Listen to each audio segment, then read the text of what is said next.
You're listening to the Robert Hatfield Show on iTunes, Stitcher, and SoundCloud. A podcast about comedy, entertainment, pop culture, and more. Now, from the Melrose Studios in Los Angeles, California, your host, Robert Hatfield. Hello, everyone, and welcome to the Robert Hatfield Show podcast. I am your host, Robert Hatfield, and we have an extremely fun show for you guys this evening.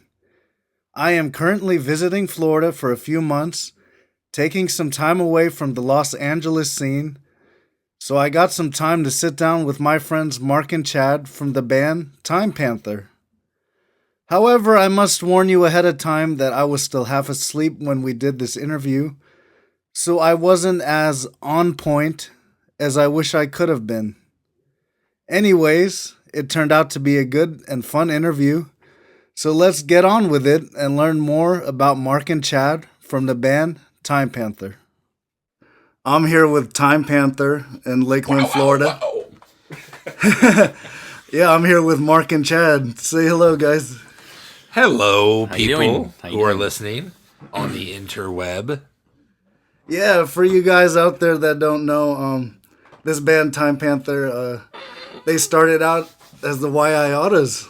What year was this, guys? The Wyaiotas?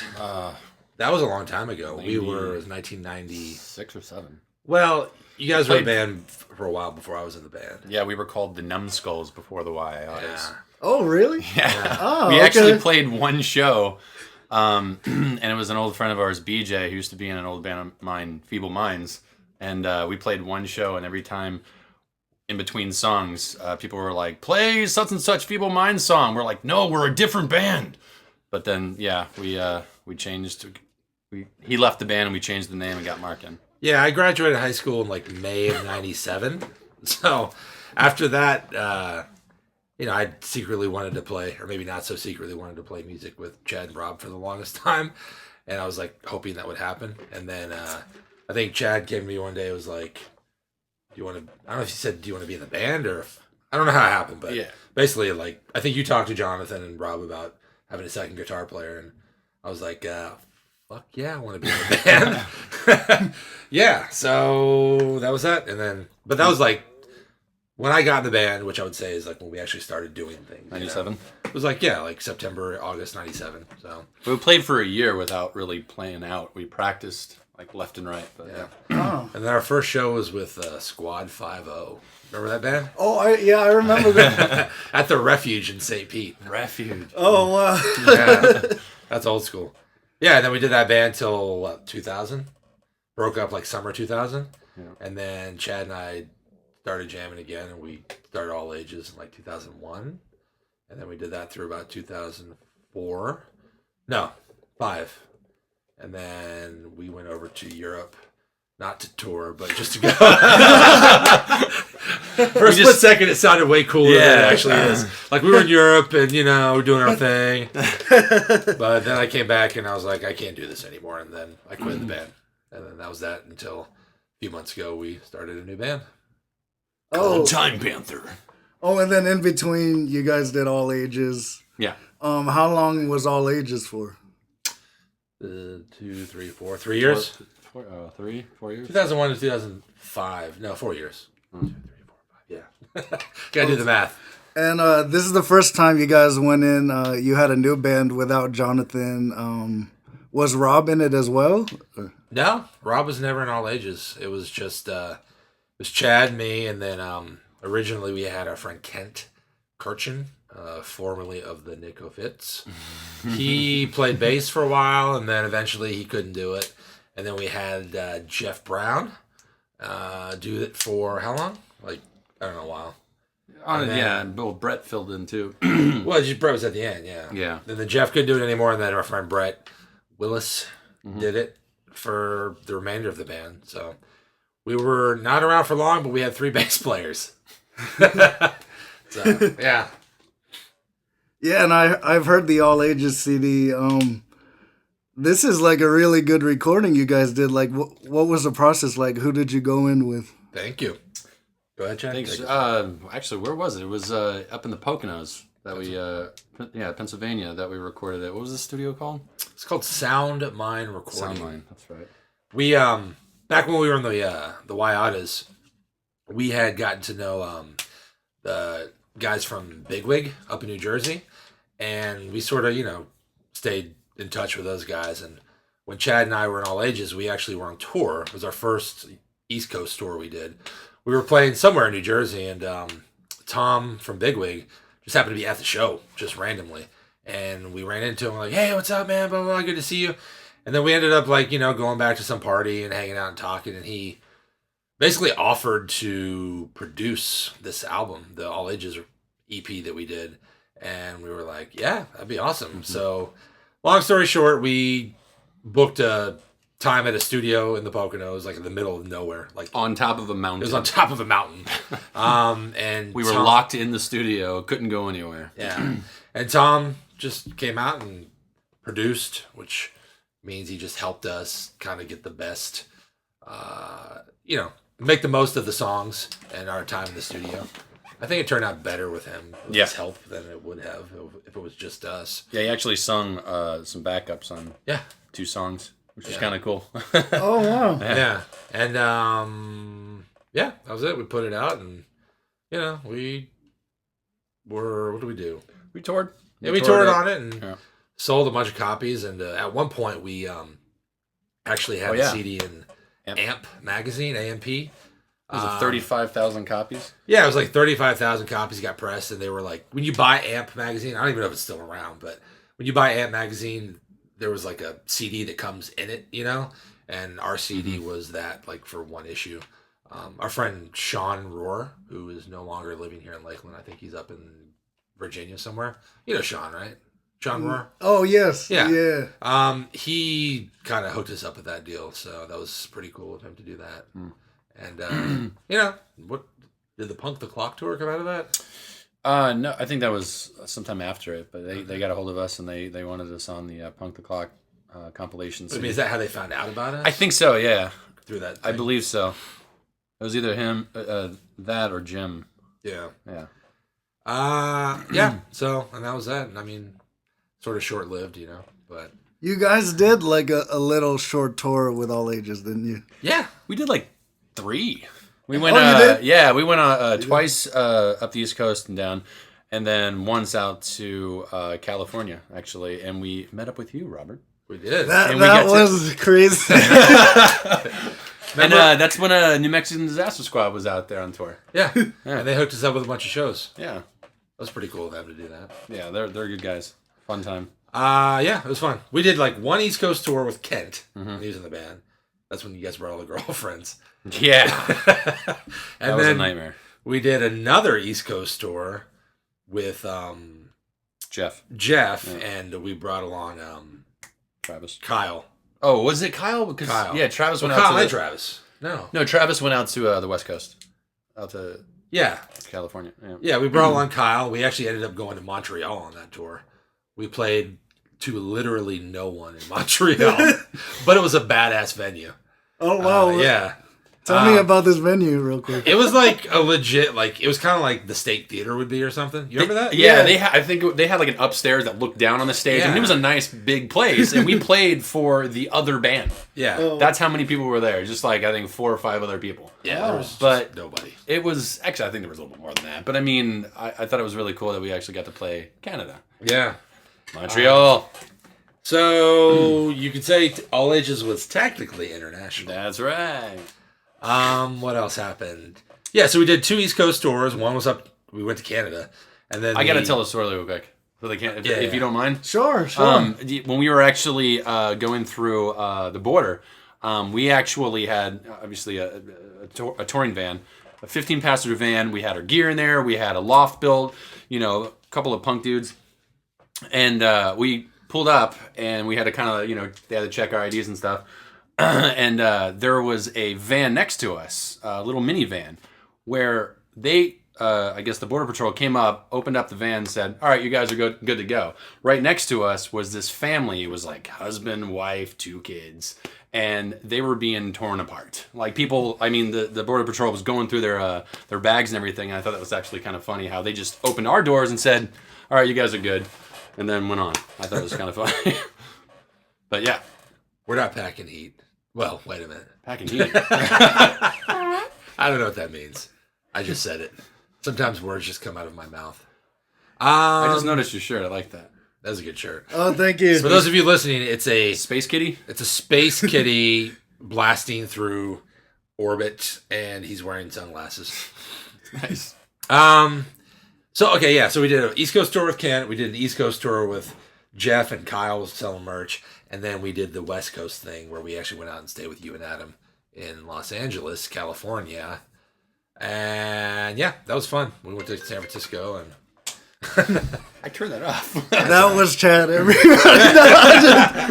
gonna turn mine off too. I actually turned it off when we came in here. I think when it started vibrating, I hit it, and I think I turned it back on. No one's gonna call me. On the very first Why Iotas tour, were you guys traveling in a van? Our very first Wyotis tour, we did have a van. Actually, Jonathan's dad, I think, purchased a van. Did he buy it up front and then we paid?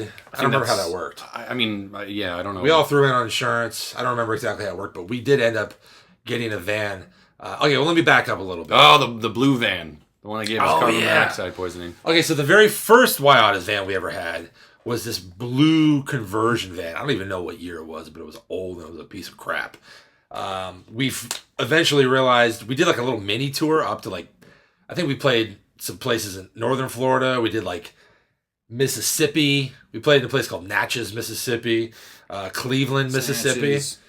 And a few other places like in the deep south. And it was an interesting time. We had some fun shows, but there were definitely some scary times too. You don't want to be in the deep south when you're a bunch of like punk kids with blue hair at 2 a.m. at a Waffle House. But I'm getting ahead of myself. Let's talk about the tour. All right. So that one church house. Yeah, that old broken down church looking place. I want to talk about the van first. Oh, sorry. The first is the blue van. So we had the blue van. That was a piece of crap, and we found out it was a piece of crap because Jonathan and Rob were always usually driving. Chad and I were usually in the back, and whoever else was with us. And we were like, it was kind of cold. It was wintertime, and we were just, for some reason, Chad and I were always tired. Like, we couldn't stop sleeping.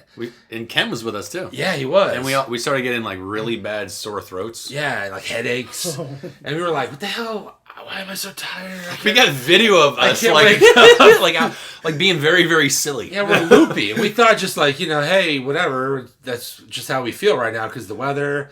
But no, we realized, like, when we got out of the van, we were getting, like, carbon monoxide poisoning. We were dying slowly. There was a smell coming in from the van. We smelt it, but we never really thought anything of it. Yeah. And then in the middle of all that, our van tends to break down, and we're on an interstate, and we're in Mississippi, somewhere like that. Yeah. And so in the middle of the morning.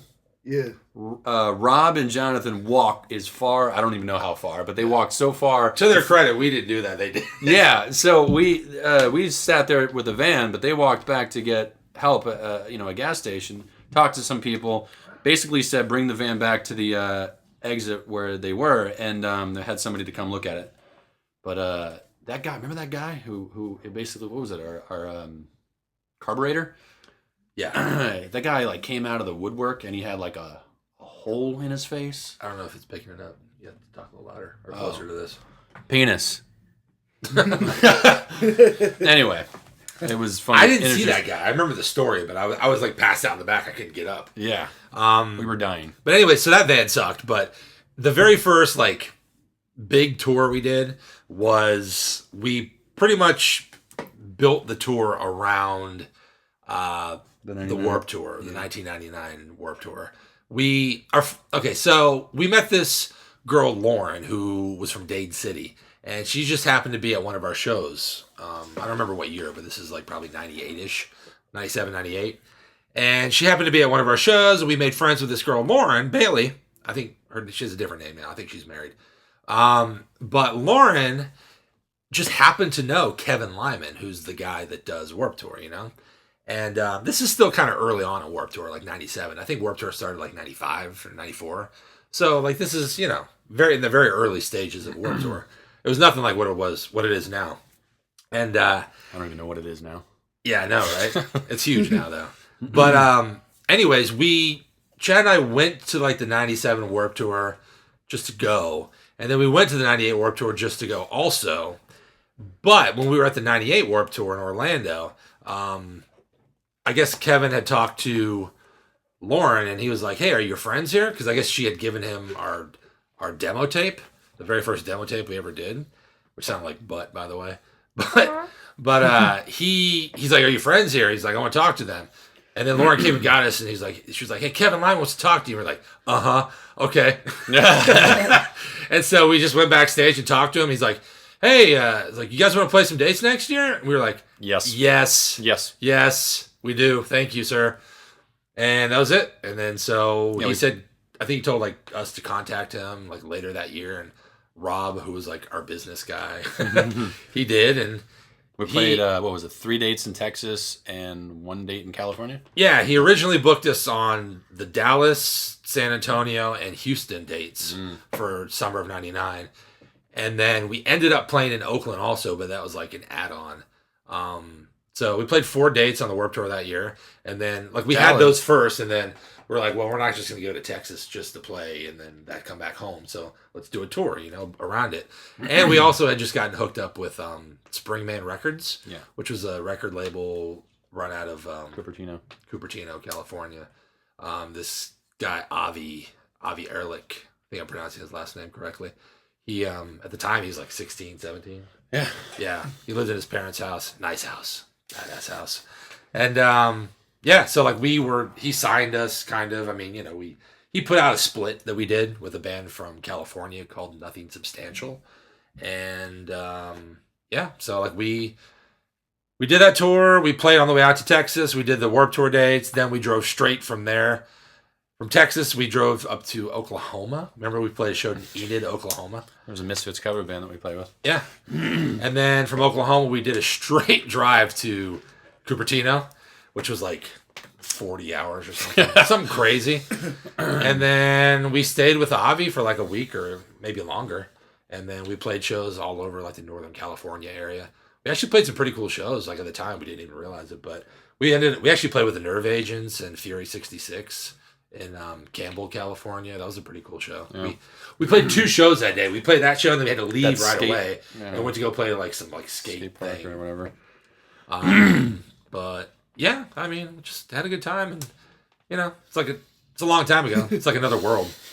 But you know, I have to say, a lot of people looked up to you guys back when you were in the Wyauttas, because in the Lakeland scene, there wasn't too many bands going on tour and actually having a record and like merch. And you guys did all of those things, and without Facebook or MySpace or band, whatever. And even in high schools, I would see people with Wyauttas shirts, and that's awesome. They were talking about the music, and you were actually one of the first punk bands I've seen in Lakeland. Mm-hmm. Yeah, it was a good time. Yeah, it's really cool. Like that you guys are still doing music, you know. Yeah, it's one of those things. It's like I think you kind of capture what they call it, capture lightning in a bottle. Yeah, I think we kind of had that for a little bit, but you know, I used to read a lot of Comet Bus, and you know, Aaron Comet Bus, the guy who writes it, I think he said, I read one time, he's like, I'm paraphrasing obviously, but he's like, every great band I've ever loved, like they don't last, you know, like they're together for a few years and they break up. And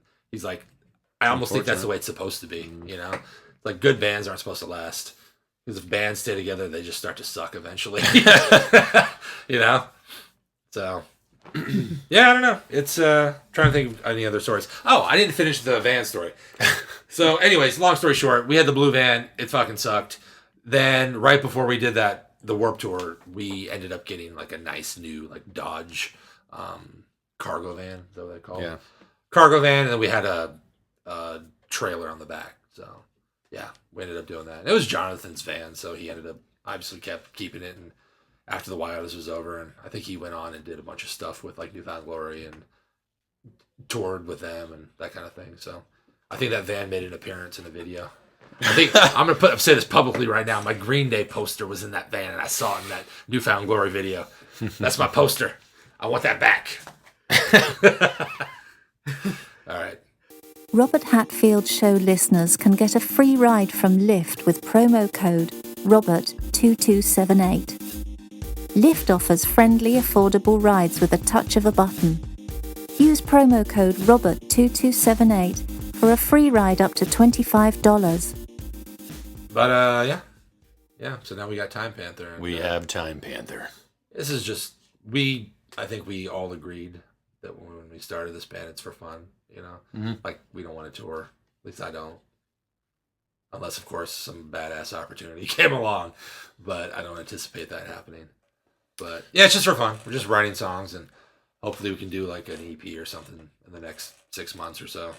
Our goal originally was to get something done by the first of the year, but considering it's now December, that's not going to happen. It's cool though. I really like what we're doing in this Yeah. band. I mean, it's kind of similar, just as, straight punk rock, but it's me, Mark, and our friend Kevin who plays bass. Kevin Wheeler! And the guy's an amazing guy, man. He drives all the way from St. Pete to come out to practice to Lakeland. It's true. So kudos to him. We have a thing about bass players that always have to travel. The traveling basser. Great traveling bassist. Next subject. You wanna talk Next song. about? You want to play an All Ages song? Yeah, guys. Which song do you want to play? What do you think? I mean, we can go with our classic hit or Well, Same Inside. let's play Future. Okay, Why not? because your future is just a daydream away. I really hate the title of that song. All right, guys, from All Ages, this is Your Future's a Daydream Away, and we'll be right back.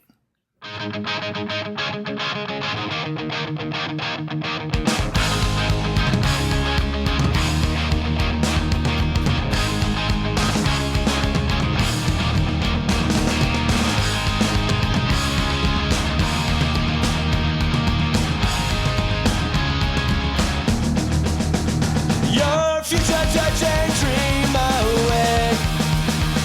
Your curves and light in place. Accomplish a feat that once seemed so far away. Procrastination's gone astray.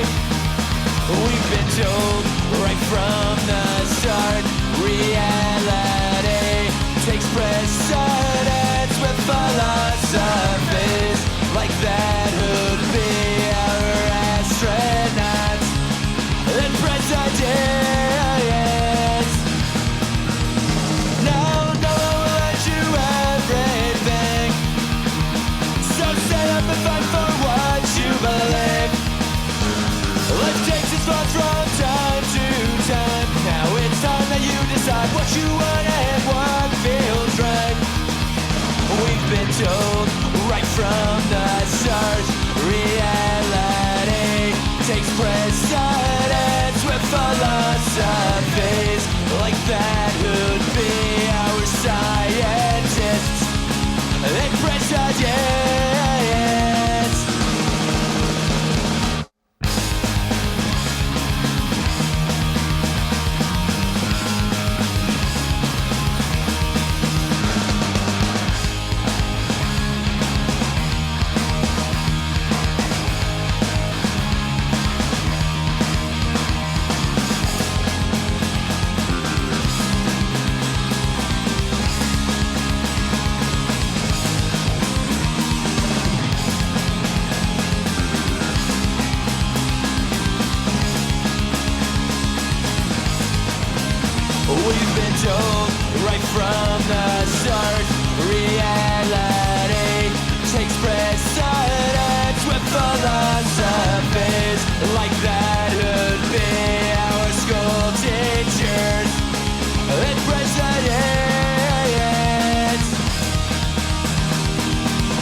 That was Your Future's a Daydream Away by All Ages. Now, guys, I heard you guys had some unreleased songs that you did with Bill Stevenson at his studio. Is that true? He wasn't there, yeah. Oh, we okay. actually recorded with a guy named Andrew Berlin, who was super cool. Yeah. Do you want to take this? I feel like I'm talking too much. No, it was at the Blaster Room in Fort Collins, Colorado. And Bill Stevenson from the Descendants, I guess, owns the place. And we went out there and recorded our full length. What was it, 12 or 13 songs? 12? We recorded 13 songs. We added What's Become of Us. But Yeah. It was a fun time. It was when we first got there. We actually never ever experienced this in my entire life. We got off the airplane, and we had somebody waiting for us with a sign that actually said "All Ages." Oh, yeah. Remember that? It was straight rock star mode. It was, Except for all like the money and women and fame. And But other than that, it was like total rock star thing, yeah. It was good. They picked us up from the airport in Denver and drove us to Fort Collins, which is where the studio is. And we stayed in the studio because it's a big studio. There's actually two studios. There's the A room, which is like the big room where, if you have a bunch of money and you can afford it, you record there. But they also have a B room, which is like smaller, like literally the what's it called? The open room where you record drums and stuff. live room. Is smaller, Really, that's the big thing when you're recording is like the room that you're recording the drums in.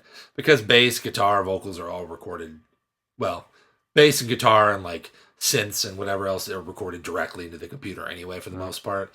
And vocals are done in a little vocal booth. So really what makes the difference in a recording is the drum sounds. And the difference between drum sounds comes from the room that you're in. So if you're in a big echoey room, which is usually considered better, which might seem counterintuitive. It seems like maybe you don't want that, but usually in bigger bands when they record, they'll do their drums in a big room. But this was a smaller room. And what was it?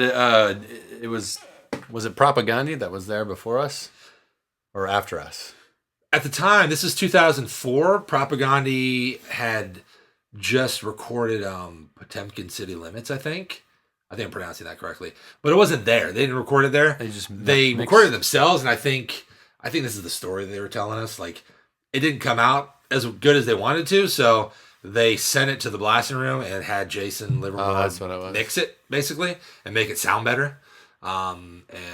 So like it was just cool that one of my favorite bands, if not the favorite band of mine, I guess mixed and mastered their record there. It was just pretty awesome. Like we were recording in the B room, and in the A room, Jason was like mixing the Propaganda album. It was pretty cool. Yeah. So I don't know if we mentioned this, but we never finished that recording. It's good songs. We might even use a couple of those songs in Time Panther, but it just never.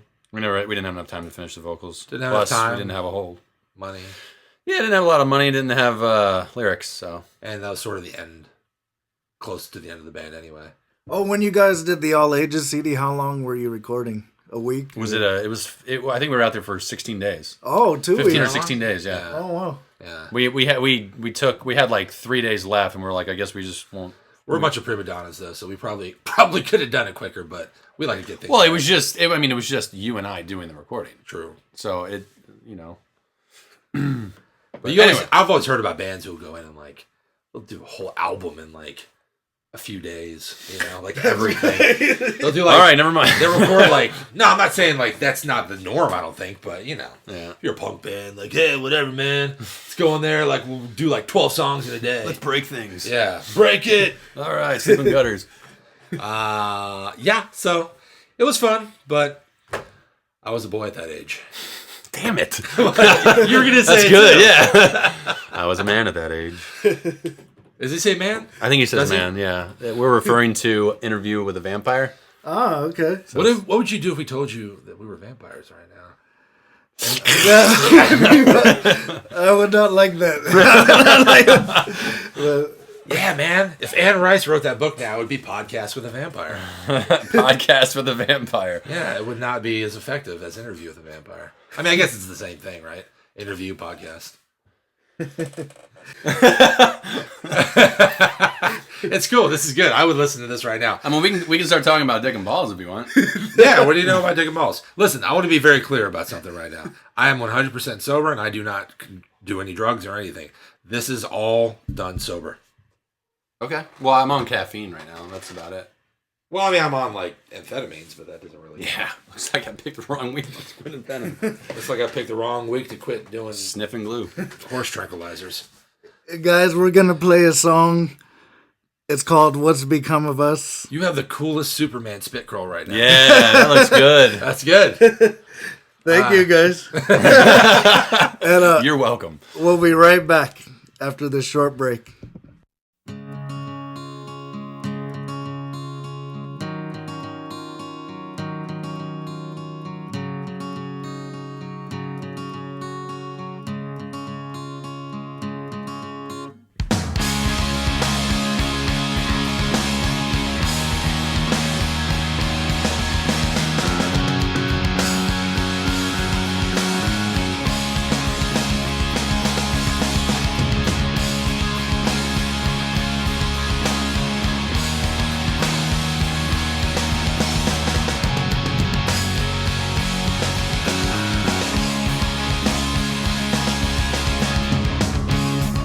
What's become of us? Did we forget what we're capable of? Well, cast aside our negativity and treat each other the way we deserve. With respect and love, regardless of our differences and barriers that we built ourselves.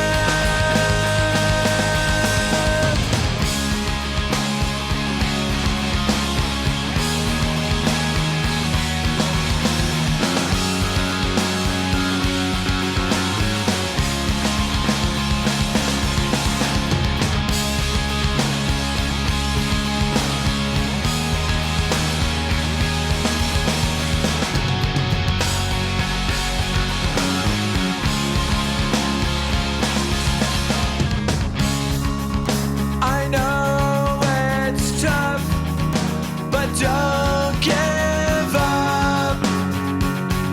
You'll find a way. Some people may say that all hope has been lost in the positive spirit of humanity. It's fading away.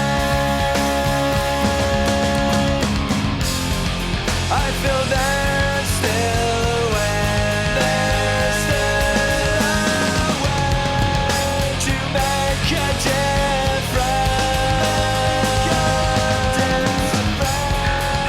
and change all of the hurt that we have done to all of ourselves and to each other.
What's become some of us? Are we so lost?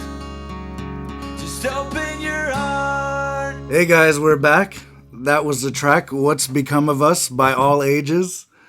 Tell me, what was this song about? Well, Chad's going to tell you this one. What happened there? You lost your voice. No, it's just I don't know if you agree with this, but I personally think that the song came from it was inspired by, at least lyrically, by a band called Latterman. Would you agree? Sure. There's been times where like you get hard on yourself on in a band or on tour or whatever, and if you sort of, I don't even know how to put this in words. Basically, it's when things are down, you gotta like look through the negative stuff and try to find a positive out of it. So that's pretty much what the song's about. But it's inspired by a band called Latterman. You should check them out. They are no longer together, but they have gone on to do other many amazing bands, such as Reviver and Bridge and Tunnel, I believe, and I don't remember what else. A lot of bands. Ooh, Iron Chic, I think, is a band, who are very good, by the way. Kind of sounds like Latterman. You remember Latterman, don't you? Yeah, I remember them. Remember they played at Josh Tippery's house? Yeah. Josh Tippery. Josh, if you're listening to this, I love you. All right. Oh, and What happened to you, man? Yeah, I forgot to. I remember seeing you guys a while back when you were in the Wyotas. You guys made a small little appearance on MTV, right? Tell us about this experience. We did. All right. So we were in New Jersey staying with our friend Tom from Bigwig. And we were just sort of like, I don't know, I think we didn't have like a solid tour booked. Like we didn't have shows every day. All our tours were kind of like that. We would sort of book a few shows. Wasn't that the tour that Joe dude messed up on us? I think so. I kind of know what you're talking about. I think that was it. So we kind of went out and we just sort of made our own tour. Yeah, you kind of wing it. At the time. If things fall through, you just wing it. And now it's a lot easier because you have the internet and all the things that come along with that, like social media and whatnot. But back then it was a lot harder.